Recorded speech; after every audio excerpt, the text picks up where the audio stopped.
Biography of former Australian cricketer Ricky Ponting Part 2. Welcome to Mr. Biography YouTube channel. This video is about former Australian cricketer Ricky Ponting Part 2. Hope you will enjoy this educational based video and share it with your family and friends. The loss failed to stop Australia from appearing in the final against New Zealand in Auckland. Ricky Ponting returned to Australia 6 and was 7 not out when the winning runs were scored.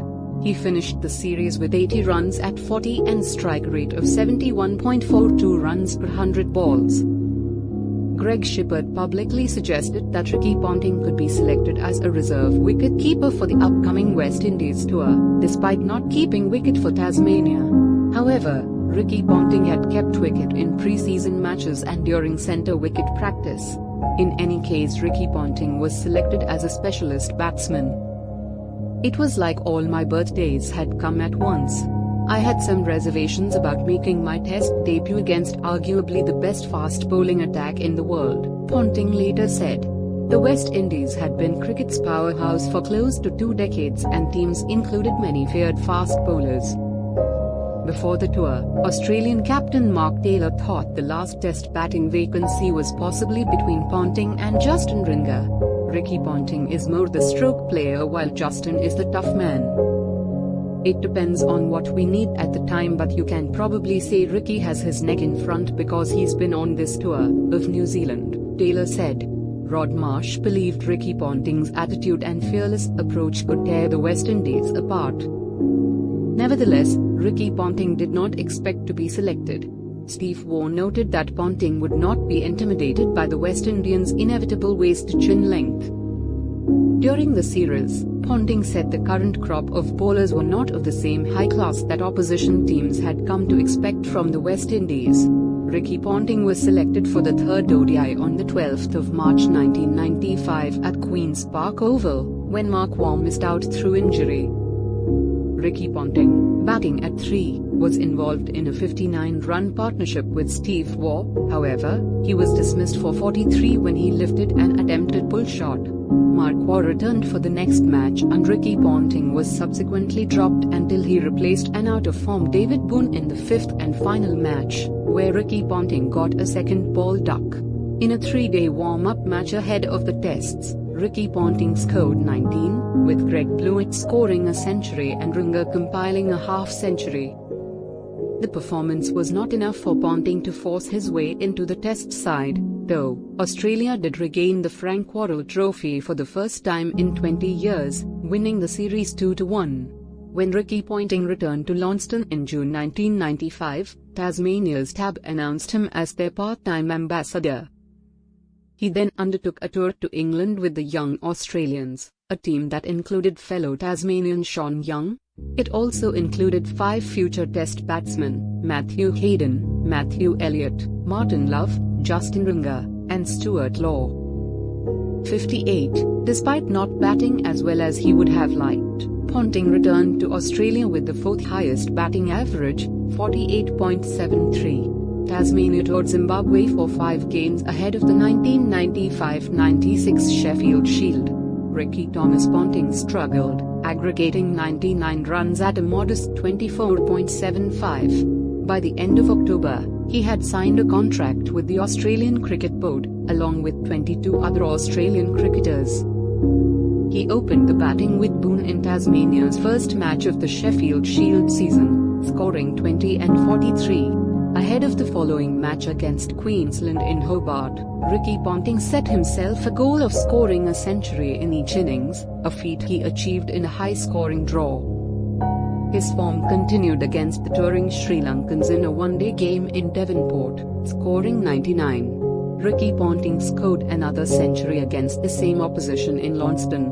During the match, the public address system at the NTCA ground announced that Ricky Ponting was making his Test debut against Sri Lanka in Perth on the 8th of December.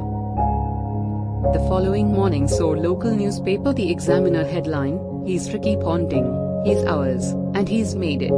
Tassie's batting star will play in his first Test." Marsh continued his praise of Ricky Ponting, who replaced a dropped Blewett. "I have no doubt Ricky will be trying to get 100 in his first Test game. And I hope he does. You'd back him too.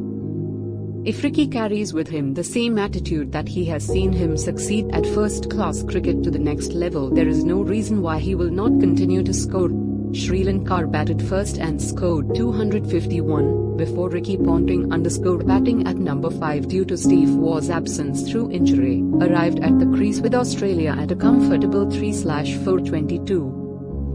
Ricky Thomas Ponting started nervously, edging his first ball past first slip for a boundary from off-spinner Muttiah Muralitharan. When Ricky Ponting reached 96, Chaminda Was hit Ricky Ponting high on his thigh and was given out leg before wicket. Many members of the crowd and media argued it was an incorrect decision due to excessive height. Ricky Ponting with Stuart Law, also playing on debut, for a partnership of 121. This was only the 9th ever century partnership by debutants in Test cricket. I've got mixed emotions about my knock at the moment. 96 is a good score, but it would have been nice to get a 100 inches, Ricky Ponting said after the innings. Once I struck a few in the middle of the bat, and I spent some time in the middle. I tried to relax and enjoy it, just savor the moment. Australia won the match by an innings. In the second test in Melbourne on Boxing Day, he scored a compact 71 in his only innings, combining for a century stand with Steve Waugh. Ricky Ponting took the wicket of Asankha Gurusinha in Sri Lanka's first innings amidst 4 economical overs. However, Ponting's performance was overshadowed by Australian umpire Daryl Hare no-balling Muralitharan for throwing on 7 occasions, increasing tensions between the two teams. Ricky Thomas Ponting's fellow Tasmanian Boone retired after the 3rd test, and Ponting's performances were not as strong at number 6 in the batting order, managing 6 and 20. Australia won yet again, sweeping the series 3-0, and Ricky Ponting was in full praise of Boone. I would have hated to be the first person to come through from Launceston and make it, but he has proved it can be done, Ponting said a year before his Test debut. Ricky Ponting ended his debut Test series with 193 runs at 48.25. Though Ricky Ponting's appearances for Tasmania continued to be limited, he was still able to top the 1995-96 season averages with 59.50. Ricky Ponting played in all 10 games of the World Series ODI Cup played between Australia, Sri Lanka and the West Indies after the Test's eras. Ricky Ponting started the series at number 4 but moved up a position midway through the season, after opener Michael Slater was dropped. Ricky Ponting broke through for his maiden ODI century in his 12th match, scoring 123 from 138 balls against Sri Lanka at the McGee. However, the effort was not enough to prevent Sri Lanka from victory. Ricky Ponting ended his first home ODI tournament with 341 runs at 34.10, including 1 century and 3 50s, as Australia ended as series champions.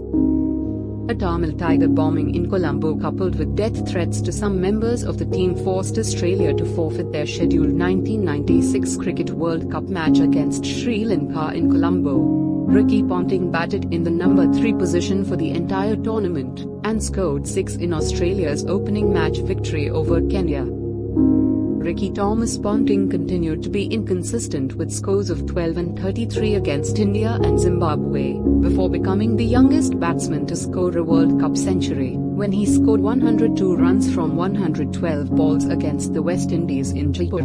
Ricky Ponting wore a cap instead of a helmet to show the West Indies that he did not fear them. The effort was not enough, as Australia lost by 4 wickets. Australia finished second in their group and faced New Zealand in the quarter-finals. Ricky Ponting scored 41 followed by a 15-ball duck in a semi-final victory against the West Indies, as Australia staggered to 8/207. Australia appeared to be heading out of the tournament when the Caribbean team reached 165, but a sudden collapse saw Australia win by 6 runs in the last over. Ricky Ponting scored 45 from 73 balls in the final at the Gaddafi Stadium in Lahore, which Australia lost to Sri Lanka. Ricky Ponting ended his first World Cup campaign with 229 runs at 32.71. In August, Australia played in the Singer Cup in Sri Lanka, after a 5-month break since the World Cup. Despite the political environment being more assured than during the World Cup, Australia still struggled to defeat the Sri Lankans. Now full of confidence, Australia overpowered Zimbabwe before going down to home side. They regrouped and defeated India. However, Sri Lanka defeated Australia, this time in the final. Ricky Ponting scored 53, 46 not out, 0 and 17 for the Series. With Boone's retirement, Ponting was elevated to the number 3 position in the Test team, and his first assignment in his new role came in a one-off Test against India at the Firoz Shah Kotla in Delhi. Foreshadowing his future Test struggles in India, Ponting made 13 and 14 in a 7-wicket defeat. He's failed to regain his form in the following Titan Cup involving India, South Africa, and Australia. After a scratchy game against South Africa, Ponting was rested for the next match against India. Nevertheless, Ricky Ponting was recalled for the return match against South Africa, making 17. The series-ending poly for Ricky Ponting, being bowled for a duck, as India won the finals.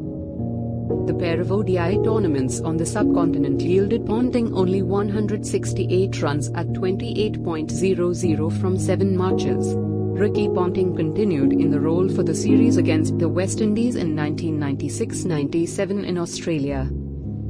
After 2 Test matches and 3 scores under 10, he was replaced by Justin Ringa. Despite scoring 88 in the first Test, Ricky Ponting was out of the team for 6 months, and missed the remaining 3 Tests against the West Indies, the 3 Tests on the tour to South Africa, both series victories to Australia. Many experts thought the decision was unjustifiable. Former Australian coach, Bob Simpson, said, "I really feel that Ricky Ponting could have been persevered with. Ricky Ponting's a fine young cricketer and he'll now have to prove that he's got the tenacity and temperament to go with it." Ricky Ponting's axing meant he had time to regain his form in the Sheffield Shield. Despite struggling at first, he scored twin centuries against South Australia in Hobart, and proceeded to score another ton against Queensland. Ricky Ponting was selected for the 1997 Ashes Tour of England, but did not play any of the 3 preceding ODIs. Ricky Ponting was not selected for the first 3 Tests. England won the first, Australia the third, and the second was drawn. Ricky Ponting was given 3 one-dayers and first-class match against Glamorgan to try to push his case for a Test inclusion. Ricky Ponting scored a century in the latter, but managed just 5 against Middlesex in the last match before the 4th Test. Michael Bevan was eventually dropped for Ricky Ponting, due to poor form and troubles against the short ball. In his first Ashes Test, Ponting scored his first Test century, 127, batting at number 6. Ricky Ponting played the last 3 Tests and ended the series with 241 runs at 48.20. At the time, Australia had a policy of selecting the same team for ODIs, so Ponting only played in 3 ODIs in early stages of the 1996-97 season in Australia, scoring 68 runs at 22.66 in December 1996 before being dropped.